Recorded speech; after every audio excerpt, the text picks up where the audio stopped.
લોકસભાના દંડક તેમજ વલસાડ ડાંગના સાંસદ શ્રી ધવલભાઈ પટેલની આગેવાનીમાં લોકસભાના સ્પીકર શ્રી ઓમ બિરલાજી સાથે શુભેચ્છા મુલાકાત કરાઈ હતી. લોકસભાના દંડક તેમજ વલસાડ ડાંગના સાંસદ શ્રી ધવલભાઈ પટેલની આગેવાનીમાં વલસાડ જિલ્લા ભાજપ પ્રમુખ શ્રી હેમંતભાઈ કંસારા, વલસાડના ધારાસભ્ય શ્રી ભરતભાઈ પટેલ, ધરમપુરના ધારાસભ્ય શ્રી અરવિંદભાઈ પટેલ, ગણદેવીના ધારાસભ્ય શ્રી નરેશભાઈ પટેલ, નવસારીના ધારાસભ્ય શ્રી રાકેશભાઈ દેસાઈ, નવસારી જિલ્લા ભાજપ પ્રમુખ શ્રી ભૂરાભાઈ શાહ, ડાંગ જિલ્લા ભાજપ પ્રમુખ શ્રી કિશોરભાઈ ગાવિત, ડાંગના મહામંત્રી શ્રી હરિરામભાઈ સાવંત સાથે લોકસભાના સ્પીકર શ્રી ઓમ બિરલાજી સાથે શુભેચ્છા મુલાકાત કરી હતી.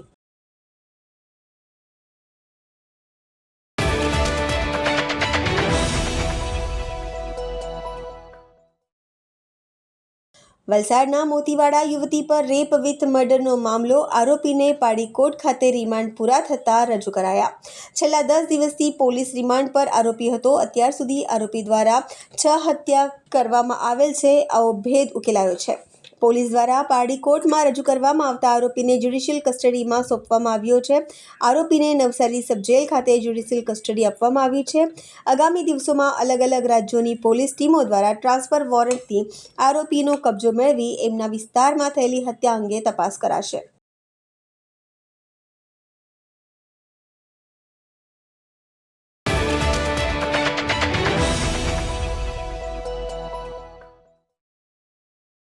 લોકસભાના દંડક તેમજ વલસાડ ડાંગના સાંસદ શ્રી ધવલભાઈ પટેલ દ્વારા વલસાડ, નવસારી, ડાંગ જિલ્લાની જાહેર જનતા માટે રેલવે વિભાગની વિવિધ સેવાઓ, કામગીરીઓ સંદર્ભ સંસદના પોર્ટલ પર પોતાના અનુભવો પ્રસ્તુત કર્યા છે. उनके बारे में आप मीटिंग लेने वाले थे, वो जल्दी से लिया गया है या जाने वाला है, उसके बारे में बताएंगे तो बहुत बहुत धन्यवाद.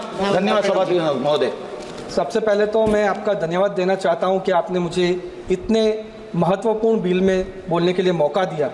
इंडियन रेलवेज 2014 से जब से नरेंद्र मोदी जी ने देश का कमान संभाला है, एकदम अच्छी काम कर रहे हैं और सबसे बढ़िया है कि एकदम गति से काम कर रहे हैं.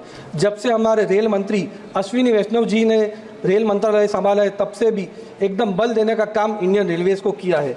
चाहे रेलवे की इलेक्ट्रिफिकेशन हो, वंदे भारत ट्रेन हो, नमो भारत ट्रेन हो, अमृत भारत हो, पूरी रेलवे स्टेशन को मॉडर्नाइजेशन करना हो, इलेक्ट्रिफिकेशन करना हो, वो सब काम मोदी जी की सरकार 2014 से कर रहे हैं. आज पूरे भारत में 68 वंदे भारत ट्रेन चल रही है, जिसमें 300 स्टॉपेजेस हैं, 170 डिस्ट्रिक्ट और 24 स्टेट्स को जोड़ता है. साथ ही इंडियन गवर्नमेंट मोदी जी की सरकार सिर्फ वंदे भारत पे फोकस नहीं किया, लेकिन आम जनता पे फोकस करती है. इसलिए अमृत भारत ट्रेन भी आम जनता के लिए चालू किया है और पूरे भारत में 50 जितनी अमृत भारत की ट्रेन भी चालू होने वाली है. 2 अमृत भारत के जो दरभंगा दिल्ली और मालदा बेंगलोर चालू भी हो गया है, वैसे ही इंटरसिटी कनेक्ट करने के लिए नमो भारत रैपिड रेल भी चालू किया है, जिसमें शॉर्ट डिस्टेंस की सर्विस दिया जाएगा. और खास करके अहमदाबाद भुज चालू भी हो गया. खासकर मैं गुजरात की बात करूँ तो पर ईयर बजट पहले 2009 से 2014 तक सिर्फ 589 करोड़ का था, जो अभी ये साल 8,743 करोड़ का बजट, यानी 15 गुना बजट हमारे नरेंद्र मोदी जी ने सरकार ने गुजरात के लिए दिया है. वैसे ही न्यू ट्रैक की बात करें तो पहले 2009 से 2014 तक पर ईयर का एवरेज था 132, वो अभी बढ़ के 224 हो गए, यानी 2 टाइम ज़्यादा हम लोग ट्रैक भी बिछा रहे. इलेक्ट्रिफिकेशन की बात करें तो पर ईयर 13 था, वो अभी 300 हो गया है. Just give me 2 minutes madam. खास करके मैं मेरे वलसाड़ डांग लोकसभा की बात करूं तो हमारे वलसाड़ डांग लोकसभा में वलसाड़, नवसारी और डांग 3 जैसे डिस्ट्रिक्ट है. कल मैं रेल मंत्री से मिला हूं और रेल मंत्री जी से मैंने डिटेल में सब विषय पे चर्चा की, लेकिन 3 प्रमुख मांग जो हमारी वलसाड़ के लिए है कि वलसाड़ स्टेशन में पहले तो उसको अमृत भारत स्टेशन का डेजिग्नेशन देना चाहिए. दूसरा, वंदे भारत और शताब्दी का स्टॉपेज मिलना चाहिए, फिरोज क्रांति का स्टॉपेज मिलना चाहिए. और 113 साल पुरानी बिल्लीमोरा से वघई पूरे गुजरात का एकमात्र हिल स्टेशन सापुतारा वो कनेक्ट करने का वो ट्रेन टॉय ट्रेन है, तो उसको हेरिटेज ट्रेन का दर्जा दिया जाए, ये भी हमारी प्रमुख मांग है। और जैसे वापी एक महत्वपूर्ण स्टेशन है, क्योंकि ये सिर्फ गुजरात के पैसेंजर ही नहीं, लेकिन दादरा नगर हवेली और दमन के यूनियन टेरिटरीज के लोग भी वो स्टेशन को यूटिलाइज करते, तो उस पर ज़्यादा अच्छी सुविधा मिले। और उमरगाम, जैसे उमरगाम में भी सबसे ज़्यादा इंडस्ट्री उमरगाम और सरीगाम में है, तो वहाँ पे भी ज़्यादा ट्रेन की सुविधा मिले, ये हमारी प्रमुख मांग है। और साथ में कोविड के टाइम पे जितने ट्रेन बंद हुए हैं वो वापस चालू करें। धन्यवाद। राजे निंबालकर जी, धन्यवाद सभापति।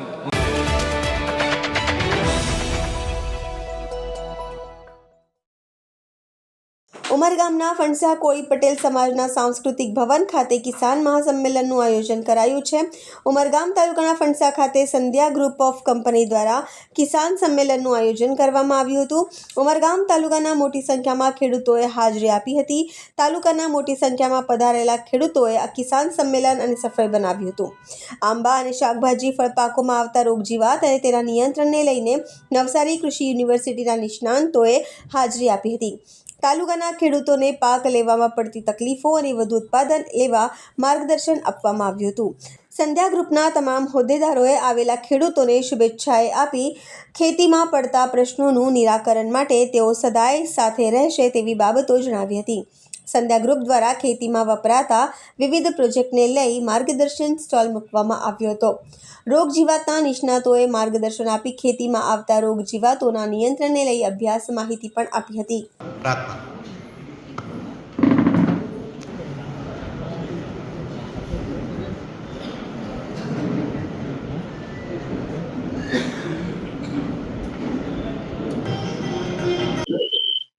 મારું નામ કાંતિલાલ મોહનભાઈ કોલી, બિઝનેસ એગ્રીકલ્ચર અને કેમિકલ। અહીંયા પ્રોત્સાહન કરવાનું કારણ એક અમારો મતલબ છે કે જે કે અમે કેમિકલ બનાવીએ છીએ એગ્રો કેમિકલ, એનું પોતાનું માર્કેટિંગ માટે બી અમે અને ખેડૂતોને એકચ્યુઅલી શું વપરાશ કેવી રીતે કરવો તેનું નોલેજ માટે આ ઊભું કર્યું છે અમે, જેથી કરીને ખેડૂતો એનો વધારે લાભ લઈ શકે। એ લોકો અહીંયા વલસાડ ડિસ્ટ્રિક્ટમાંથી જ અત્યારે અમે બોલાવ્યા છે। એ લોકોને પ્રોત્સાહન એટલા માટે કે ખેડૂતોને નોલેજ નથી રહેતું અમુક વસ્તુનું, જે દવાનો ઉપયોગ 10 ગ્રામ કરવાની જગ્યાએ 20 ગ્રામ કરે છે, એટલે કરેક્ટ કેવી રીતે કરવું તેના માટે બી એ લોકોના અનુભવ માટે અમે બોલાવ્યા છે। એ લોકો જાણશે ને એમાંથી પછી એ લોકો કેટલું અમલીકરણ કરે એના પર આધાર છે। કૃષિ નિષ્ણાંતમાં તો નવસારીથી એક પ્રોફેસર ભાઈ છે પટેલ, એમએન પટેલ કરીને છે, બીજા બી 2-3 જણા છે, હું નામ નહીં પણ એક જણા આવવાના છે અહીંયા। એ લોકો અહીંયા માહિતી આપશે ખેડૂતોને કે કેવી રીતે કરવાનું છે। બીજું અમે દિલ્હીથી બી એક બેનને બોલાવ્યા છે એની માહિતી માટે, જેથી કરીને એ લોકો સચોટ સમજી શકે। एग्रीकल्चर और पॉलिसी एडवोकेसी के ऊपर बहुत ज़्यादा काम करते हैं। ये संस्था 60 साल पुरानी कंपनी है और हमारे बहुत एस्टीम मेंबर्स हैं, जैसे संध्या ग्रुप है, यूपीएल है, ऐसे सब मेंबर्स जो इंडिया मेक इन इंडिया के तहत है वो सब हमारे मेंबर्स हैं। तकरीबन 50 मेंबर्स हमारे जो इंडिया के सबसे बड़े मुख्य मैन्युफैक्चरर्स हैं वो सब हमारे crop care federation of India के मुख्य मेंबर्स हैं। हमारा एक क्रॉप केयर जो है प्रॉपर यूज़ ऑफ एग्रोकेमिकल्स के ऊपर अवेयरनेस प्रोग्राम्स बहुत ज़्यादा करती हैं। हमने आज तक ये सारे कार्यक्रम under the banner of agriculture universities, department of agriculture, KVKs, इन सब के साथ काम किया है और आज तक हमने 1.5 लाख से भी ज़्यादा फार्मर्स को हमने ट्रेन किया है on proper use of agrochemicals. देखिए आज की डेट में जिस तरीके से हमारी जनसंख्या बढ़ रही है, हमें प्रॉपर एग्रीकल्चर प्रैक्टिसेस के साथ हमने अपना प्रोडक्शन भी सेव रखना है, पोस्ट हार्वेस्ट के ऊपर भी बहुत सारा काम करना है। और agrochemicals is the need base, मतलब उसकी ज़रूरत है, तो किस तरीके से इस्तेमाल करना, कितनी दौरान इस्तेमाल करना, किस तरीके से हमने करना, ये सब आज हमने अपने कार्यक्रम में बताया हमारे किसान भाइयों को। उन्होंने बहुत अप्रिशिएट किया। हमारा एक और मकसद ये है कि जिस तरीके से क्रॉप प्रोटेक्शन हो उसी तरीके से अपना खुद का सेल्फ भी प्रोटेक्शन होना चाहिए, अपना खुद का भी प्रोटेक्शन करना चाहिए। तो हमने यहाँ पे सबको सेफ्टी किट भी बांटा है। ये सारी चीज़ें निःशुल्क बांटी है संध्या ग्रुप ऑफ फॉस्फरस केमिकल्स ने, और उन लोगों ने बहुत अच्छा काम किया है। जिस तरीके से उन्होंने अवेयरनेस प्रोग्राम मिलाया, हमें भी दिल्ली से बुलाया, बहुत अच्छा लगा। फार्मर्स का बहुत अच्छा रिस्पॉन्स रहा है। तो ये सेफ्टी किट में पूरी है, जैसे कैप है, गॉगल है, नोज़ मास्क है, हैंड ग्लव्स है, जूते हैं, एप्रॉन है, ये सब की बहुत ज़रूरत है। क्योंकि देखिए, इवन यदि वो रहता है तो अपना सांप, बिच्छू, इन सब चीज़ों से वो बचा रहता है यदि वो जूता पहनता है। तो ये सब चीज़ें मुख्य है। तो इन संध्या ने जितना काम किया है ये बहुत सराहनीय है, और हम भी इसके सहभागी हैं, और हमने बहुत अच्छा ये प्रस्तुत किया है, और फार्मर्स के साथ बहुत अच्छा हमारा इंटरेक्शन रहा है। और ये मैसेज हम देना चाहते हैं कि जागृत रहे, खुशहाल रहे किसान, और हमारे देश को खूब उन्नति तौर आज रोज उमरगाम तालुकामांथी फणसा गामમાં નવસારી કૃષિ યુનિવર્સિટી ભારતીય કિસાન સંઘ તેમજ કોળી પટેલ સમાજ દ્વારા એક ખેડૂત સંમેલન કિસાન સંમેલનનું આયોજન કરવામાં આવેલ હતું, જેની અંદર આ ઉમરગામ તાલુકામાંથી આજુબાજુ ગામોમાંથી ઘણા ખેડૂતો આ કાર્યક્રમમાં ભાગ લીધો છે।